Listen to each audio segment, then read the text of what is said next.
Before we start, please join the Discord community, link down below for me. When you click the link, the invite should appear as shown.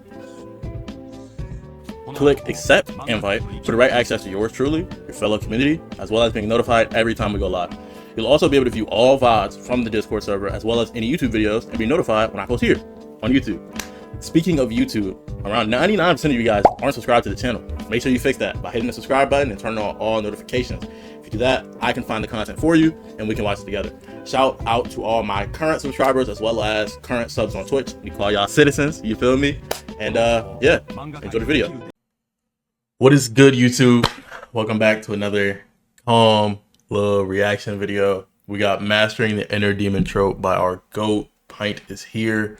He has great thumbnails. He does really good videos in terms of, what am I looking for? Like video analysis, video summary, essay summary type videos. I use one of those. I use those two interchangeably. So I was going to prefer a little like.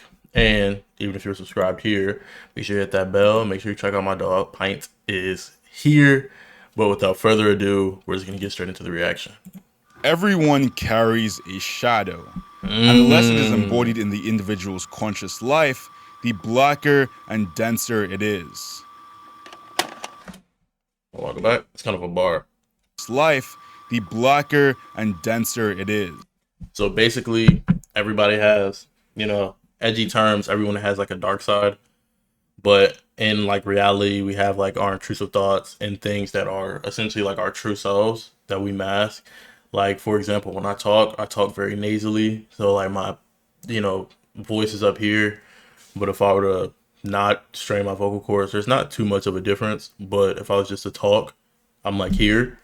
But if you do that nasally vocal pattern all the time, talking in your regular voice becomes difficult, right? So it's like being that lighter version of yourself, I guess, or what you want to present. Like, oh, I don't want to seem violent. I don't want to seem weird. You start to lose your passions, and some of the things you do become, in terms of denser. Like, I enjoy this thing, but I can't tell people about it. I'm going to surround myself with more essentially yes men on that topic when in my private time, right? And in terms of like intrusive thoughts and things, if you're never allowed to be yourself, experiment without feeling like something bad has happened, you'll kind of always, you know, stoke that fire. Let's talk about the inner demon trope. Everyone has intrusive thoughts. Those things that pop up in your mind that you're not actually supposed to act on. I, for example, have to desperately resist glazing Jujutsu Kaisen in almost every video. I failed. In that way, our ability to resist these thoughts and temptations and not simply act on our base desires are exactly what makes us human. But obviously, there can be something incredibly interesting about exploring these intrusive desires. What happens when someone has to struggle against these thoughts, and what happens when they give in? And no better is this represented than in our fiction. Every hero should have a shadow. While some media may make the choice to highlight their characters as perfect beacons of morality that can do no wrong, other stories aren't so afraid to take a fairer approach to their protagonist. Kind of a more human aspect, because, you know, art and the things we create are a reflection of either our soul or our ideals and personal beliefs. They reveal their rage, their deepest fears, and their otherwise more unacceptable elements that surely contrast their status as a hero. To that end, while fictional storytelling gives way to many great metaphors, one of my personal favorite representations of this darkness is that of the inner demon. The inner demon trope is a narrative device where a character is forced to struggle against a darker, hidden element within themselves. This force can... See, some people consider that trope like played out and kind of corny, but I think, you know, in an edgy sense, it gives us a reflection into how, you know, we all wish, you know, we had some side of us that, you know, is stronger, because like Superman, once said, you know what I'm saying, we're stronger than we know. So we always around ourselves just see us as like doing whatever we're doing or even holding on by a thread. So we would love to have something that could help us, even if that meant like everything that like I push away, everything that I view as negative about myself comes to the surface. Because it's like, you know how there are two sides of a coin? It's like if you are that coin, you have to come to terms with which side is really me. And something that I even discuss in some like works of literature that I'm working on is like everyone has multiple sides to themselves. There's no reason to shackle yourself to like, oh, I do this sometimes, but I also do this sometimes. Only one of these is really me. Well, to be, a little philosophical about it, you are your intuition. So your engagement in these things, how you engage in them, the choices you continuously choose to make, that's more of who you are than like, I've made this decision in the past or I move this way right now. You feel me? And that is how you kind of get over like grief, even like self-pity when you make mistakes. Can take many different forms, from a literal evil demon monster who wants to eat babies sealed inside of their body, to literally the same character design but with evil eyes and the colors slightly shifted. At its heart, the trope serves to externalize. I'd like to think in those like situations, they don't really look like that. The narrator, the author is just trying to show us what it looks like. So if you put yourself in the shoes of the character, they just see another version of themselves that happens to be stronger, but has given in to these negative things. And it is a darker twist on the idea of just accepting yourself. They've accepted the negative parts of you, and you can only become stronger, if you're assuming you're the positive parts of you, by accepting both the positive and negative, because then you become stronger than they are, and you become stronger than the person you were a couple seconds ago. Inner conflicts. Instead of keeping doubt, hatred, or rage as invisible emotions, the story decides to make them tangible, giving them a voice, a form, or even allowing them to be a completely separate character.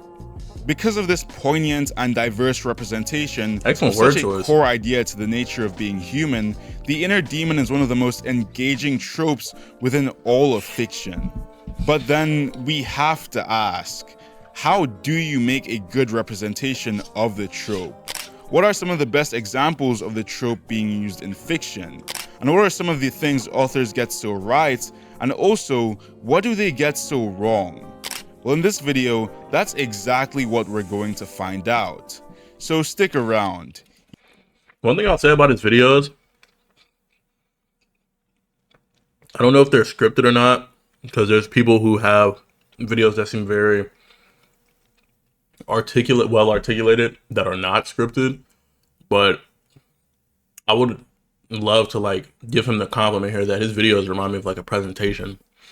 Like in the introduction, he's discussing, why this is important, using good word choice, explaining, not only why it's important in a story or why it's important to society, what this concept represents, and various examples. Like, you see what I'm saying? It's presented in like a presentation format where it all comes together to be digestible and understandable to almost anyone. You might just learn something important. Gamer Subs are the proud partners of today's video.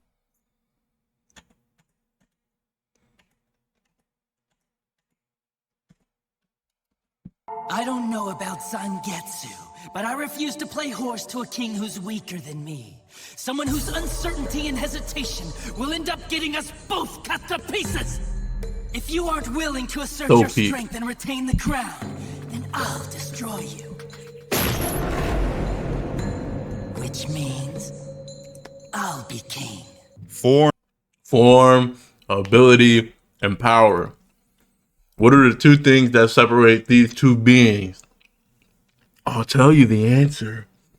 Instinct! Such a good speech, bro. Form, ability, and power. Hollow Ichigo is not only one of the most interesting depictions of an inner demon within fiction, but also one of the most famous. There are countless things that make the character concept engaging, One of the most prevalent is how the inner demon is actually tied to the protagonist. A lot of inner demons are completely separate entities with their own histories and motives, but Hollow Ichigo is inseparable from Ichigo's psyche. That is to say, he is Ichigo stripped down to his most primal core. Like most Zanpakuto spirits, Hollow Ichigo represents a core reflection of Ichigo's inner self. This person, On the surface, Ichigo is a character defined by a simple, reactive goal: to protect those he cares for. Because of this, he's often criticized as a character who doesn't act, but instead only reacts to the world around him. Hollow Ichigo is a direct rejection of this notion, revealing something deeper in Ichigo's characterization. Not an instinct to protect, but one to revel. Low-key, if you look at Ichigo's character, he's very... To, like, double down on what he said, Ichigo, at least from, like, the first episode, we're not essentially given any of his, like, desires or, like, I want to do this thing. Alright, or you have characters like, you know, say Renji, who worked his way up to lieutenant and wants to be like Byakuya, wants to be a captain one day. Someone like Ichigo has been trained by his dad, like, subconsciously. He, you know, loves his family, loves his friends, and he just is a regular guy. That's, like, how he's portrayed at the beginning of the story.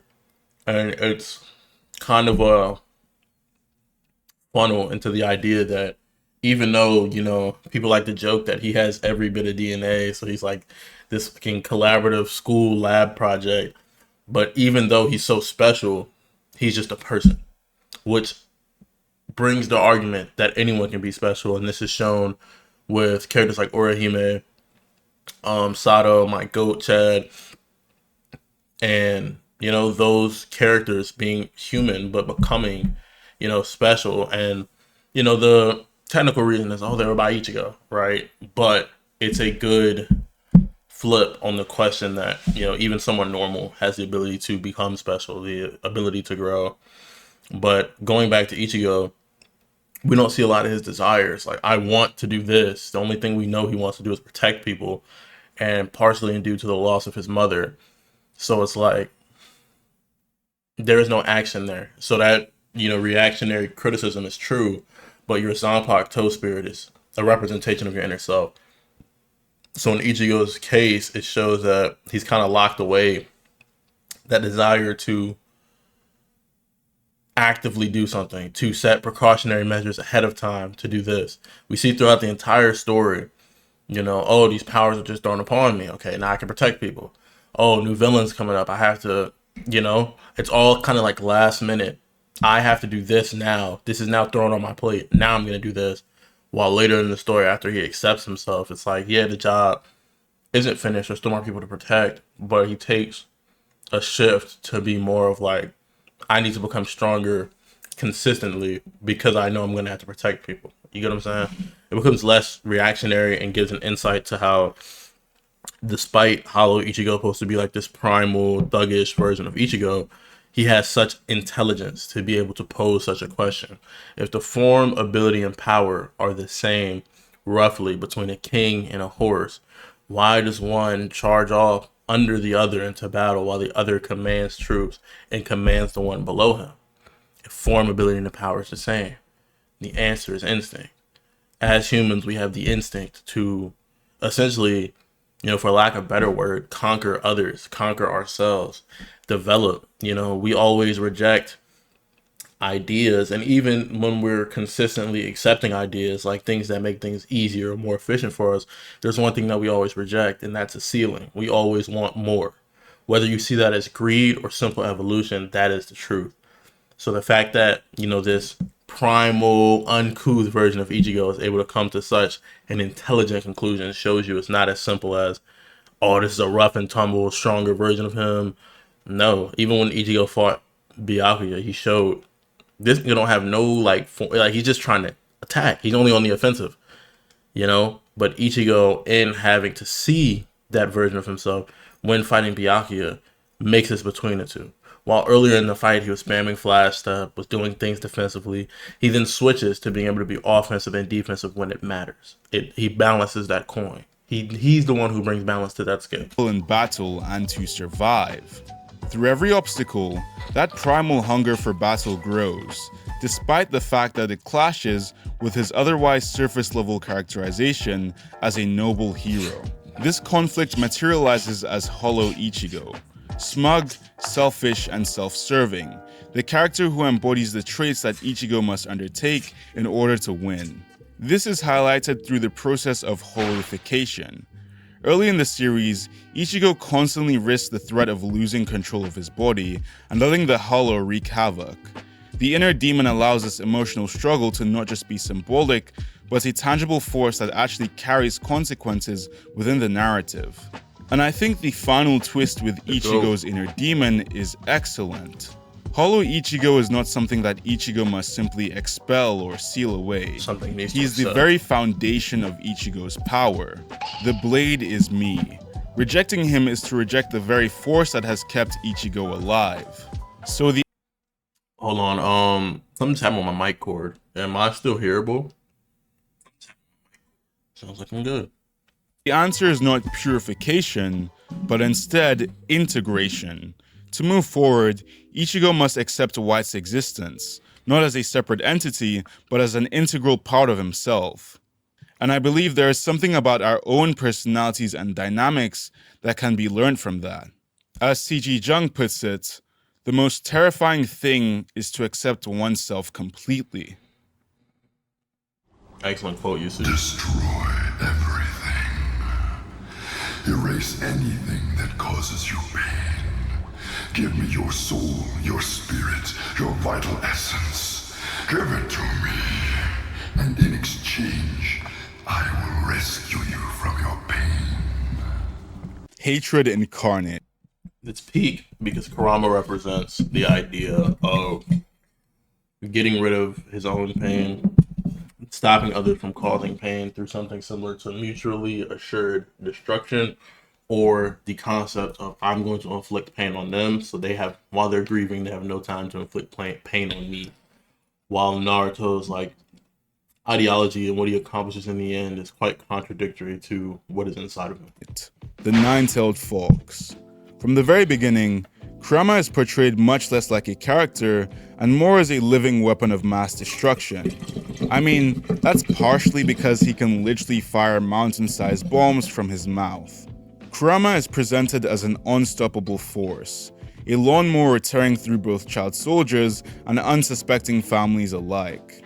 Naruto inherits this overwhelming curse at birth, being the container for such an immense monster. Naturally, his entire village rejects him, and that rejection and loneliness ends up being one of the core defining traits of his character. Because the Nine Tails isn't some apathetic beast looking to survive. It is the embodiment of directed hatred and malice, and Naruto, as its host, is forced to carry that burden. Early within the story, the two's relationship is defined by moments of both rage and despair. Naruto's bloody red chakra cloak becomes a visual marker for when he loses control, allowing the years of anger and loneliness to begin seeping into him. My favorite visualization of this is how the more Naruto taps into Kurama's power, the more animalistic he becomes, until at the very end, he's nearly indistinguishable from that very monster that he hates. To that end, Kurama acts much like a devil on his shoulder, whispering and tempting Naruto with promises of power in exchange for control. The bargain is simple. The more Naruto surrenders himself to the Nine Tails, the more strength he'll be given to win. This dynamic is that of power at the cost of identity, and this idea defines much of Naruto's early struggles. But the payoff of the Nine Tails character is one of the points where Naruto's story truly shines. As much as I joke about the theme of the story being hard work beats talent and other Naruto slander to like get rage bait, I'm not yeah, GG's.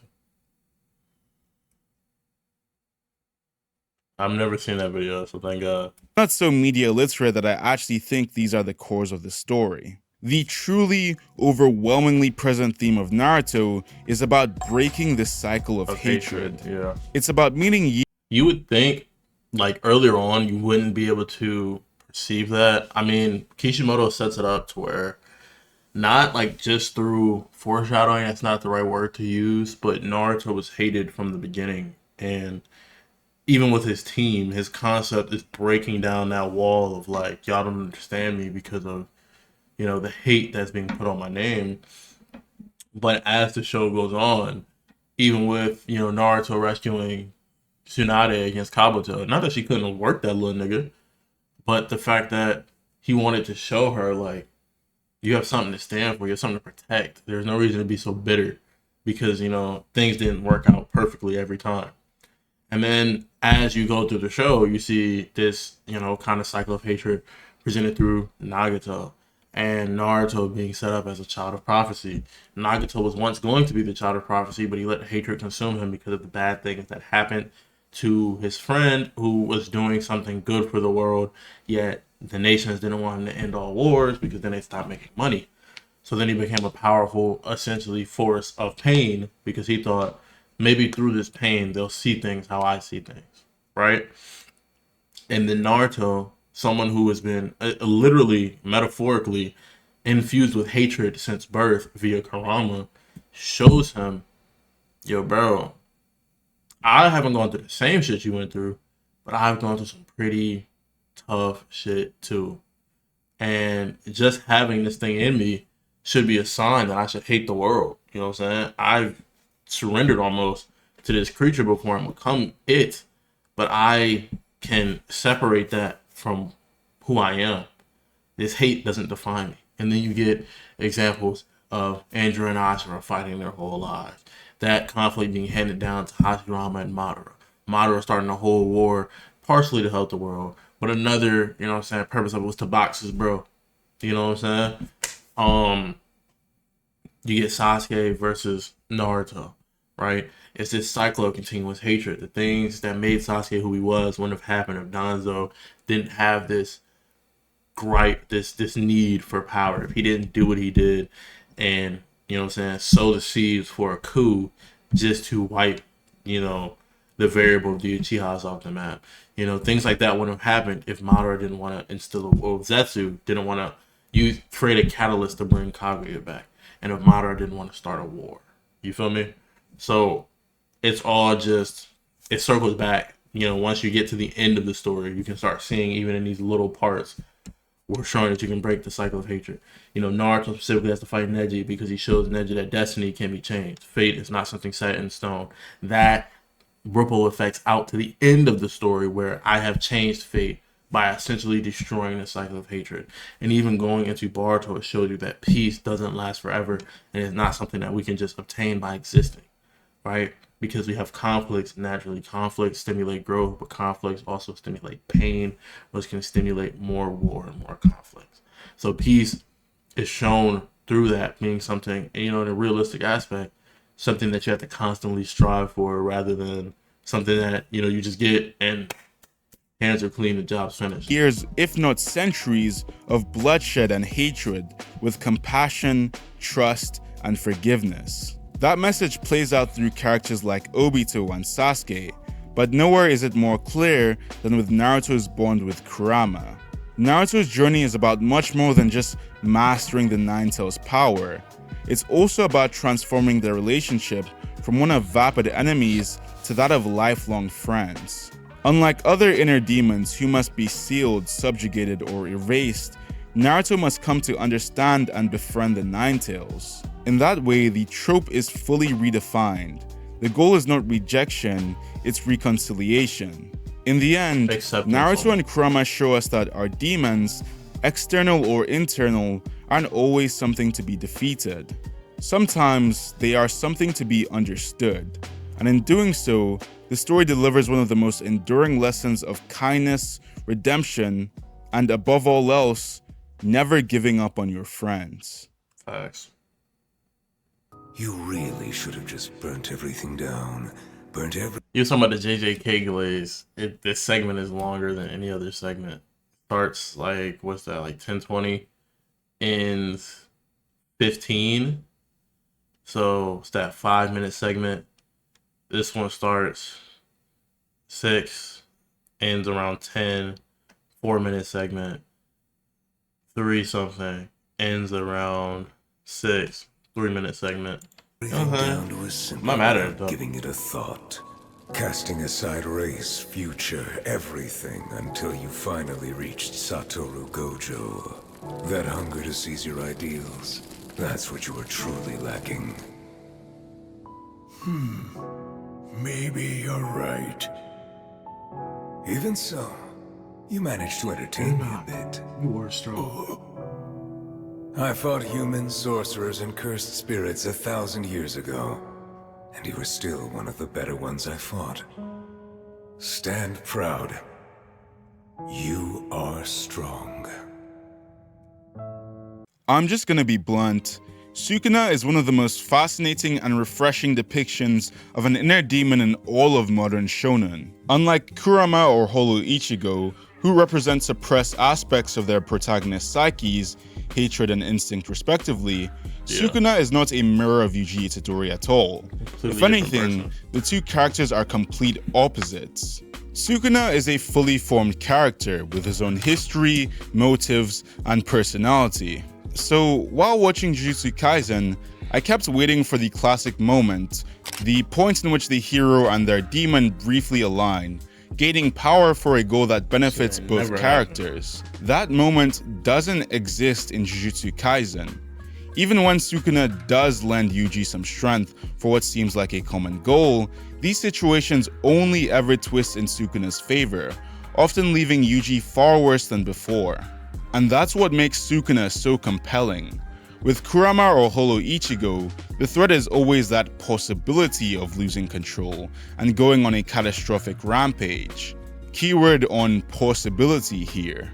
In effect, the fallout is always extremely minimal. Maybe a friend gets punched or injured, but these wounds always heal after a single arc at most, and the story completely moves on. Like, Holo Ichigo literally stabs Uryu through the chest, and that injury is almost instantly undone. Sukuna is different. When he takes over Yuji, When them is die, bro, they don't come back. Terrible things happen. And Yuji has to live He with kills that. Yuji outright, he permanently maims a core character, and he wipes an entire city filled with civilians off the map.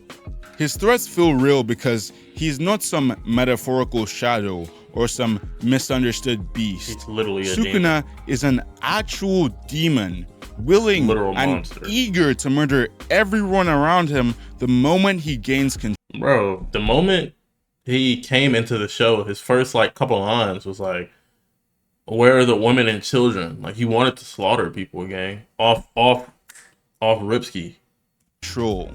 And by far, Sukuna's strongest point is how he isn't just an internal obstacle.